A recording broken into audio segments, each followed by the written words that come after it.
একদিন দুপুরে শাহবাজ কালান্দার এক নির্জন পাহাড়ি পথে হেঁটে যাচ্ছিলেন। চারপাশে নীরবতা, রোদের তাপ ছড়িয়ে আছে। হঠাৎ পেছন থেকে ঘোড়ার শব্দ শোনা গেল। একটি ডাকাত, যার শরীর জখমে ভরা, মুখ ঘামে ভেজা আর চোখে গভীর ভয়, সে এসে কালান্দারের পথ আটকাল। হাঁপাতে হাঁপাতে সে বলল, আমার কাছে আর কিছু নেই, শুধু বলুন আমি কোথায় যাব। কালান্দার শান্তভাবে তার চোখের দিকে তাকিয়ে জিজ্ঞেস করলেন, তুই তো ডাকাত, কিন্তু আজ লুট করতে আসিসনি? ডাকাত মাথা নিচু করে বলল, আমি অনেক কিছু লুট করেছি, কিন্তু এখন সবকিছুই যেন আমাকে তাড়া করছে। কালান্দার তাকে মাটিতে বসতে ইশারা করলেন।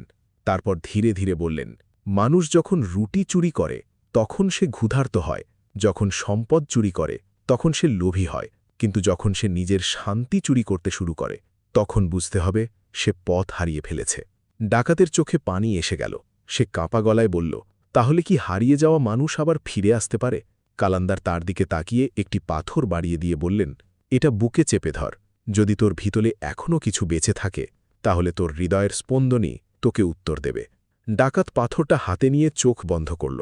অনেকদিন পর সে প্রথমবার নিজের হৃদয়ের স্পন্দন শুনতে পেল। কালান্দার উঠে দাঁড়ালেন। চলে যেতে যেতে বললেন, যে পথ জিজ্ঞেস করতে শিখে গেছে তার জন্য গন্তব্য পাওয়া কঠিন নয়।